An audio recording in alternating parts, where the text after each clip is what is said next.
السلام عليكم، ازيكم؟ عاملين ايه؟ يا رب يكون الجميع بخير. شايفين الجبنه الجميله دي جبنه طبعا قريش. عملتها لكم بطريقه اسهل واسهل واسهل من المره اللي فاتت. عملناها في المصفى طريقه اسهل بكتير، عشان في ناس ممكن تستصعب موضوع ان احنا نحط في قماشه ونعلق وتقولك ما عنديش مكان اعلق فيه والكلام ده. هندخل الفيديو نشوف احنا عملنا الجبنه الجميله المفيده دي ازاي. بس قبل ما ندخل الفيديو، لو اول مره تشوفي قناتي اعملي لي اشتراك في القناه، لو عجبك الفيديو ما تبخليش عليا بلايك. شوفي بقى يا لوزة، انا معايا هنا اهوت اللبن المتروب. روبت معاكي اللبن كذا مره. دوت لبن انا شلت من عليه خلاص الوش عشان اعمله جبنه. تمام، الخطوات الاولانيه احنا عملناها مع بعض مرتين. اللبن اهوت جامد بالطريقه دي. هنعمل ايه بقى؟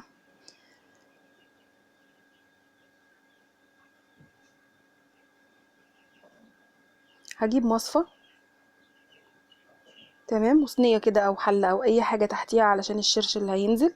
مصفى عاديه خالص اهي، هحطها على حاجه. ومعاكي اي قماشة نظيفة، بس يعني يفضل انها تكون بيضة. انا معايا هنا طرحة كده قديمة.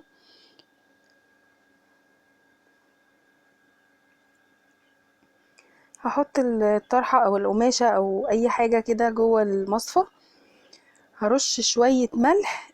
الملح هنا طبعا واحنا لسه في الاول كده ملوش اي لازمة، لان هو هينزل في الشرش. بس انا القماشة ديت الانسجة بتاعتها واسعة، فانا مش عايزاها تنزل اي حاجة من كمية اللبن. حطيت كده شوية ملح كتار، على بال ما الشرش كله هيتصفى هينزل جواه الملح ده. يعني مش هيفضل في الجبنة، بس هيقفل لي الانسجة بتاعة القماشة علشان ما تنزلش اي حاجة من اللبن الجامد. كبيت كده اللبن زي ما انتوا شفتوا، او الجبنة او اللبن المتروب. هرش عليه كمان شوية ملح من فوق، هم دول بقى اللي ممكن ايه يقعدوا يعني يملحوا لي الجبنة الحدوقية اللي انا عايزاها. طبعا الملح حسب الرغبة، انتي بتحبيها حادقة بتحبيها دلعة، انتي حرة.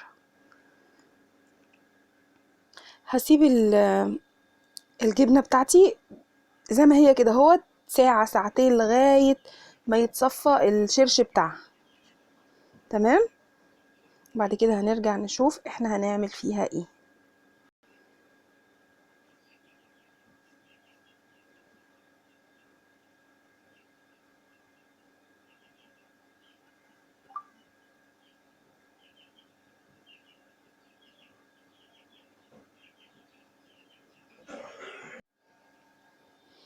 بصوا بقى كده، بعد 3 ساعات او 4 ساعات الجبنة بتاعتنا بقت بالشكل ده اهي.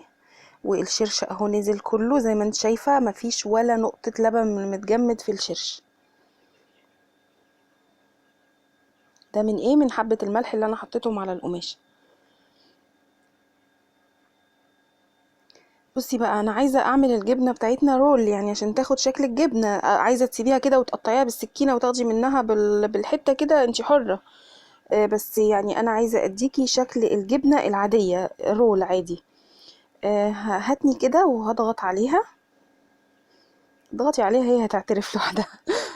كده بالراحة، وهشد واضغط تاني يعني الفها.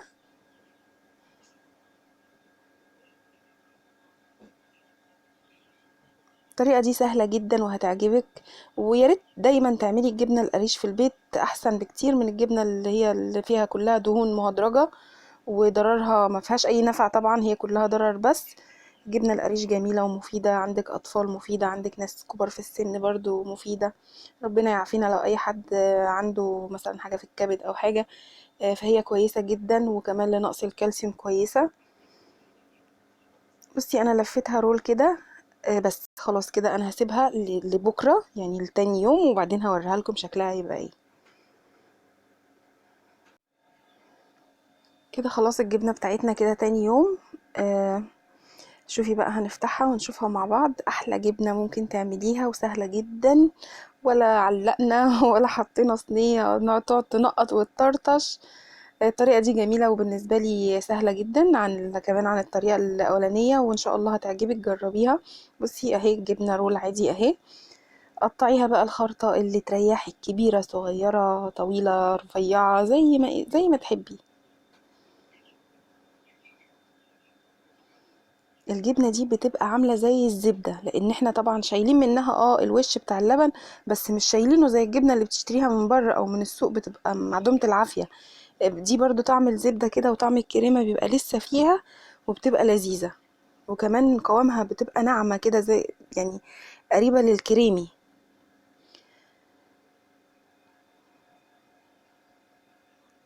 بالنسبة لفوائد الجبنة القريش، طبعا كلكم عارفين فوائد الجبنة القريش، شايفين الجبنة جميلة متماسكة سهلة. بصوا، بس خلاص كده يا رب اكون بقدر افيدكم بحاجة. انتوا عارفين هدف المطبخ بتاعنا او القناة بتاعتنا ان احنا بنعمل الحاجة اللي بنشتريها من بره بس بطريقة سهلة وبسيطة في البيت. آه، بس ولو عجبكم الفيديو ما تبخلوش عليا بلايك، واشوفكم باذن الله في فيديو جديد، فيديوهات كتيرة جديدة بحاول ان انا اعمل لكم الحاجات اللي احنا بنشتريها من بره بس في البيت بطريقة اسهل وانضف واوفر. يا ريت يعني تتفاعلوا معايا في التعليقات، اي حد عايزني اعمل اي حاجة، اكلة، اي حاجة عايزها اعملها له باذن الله. واشوفكم ان شاء الله في فيديو جديد.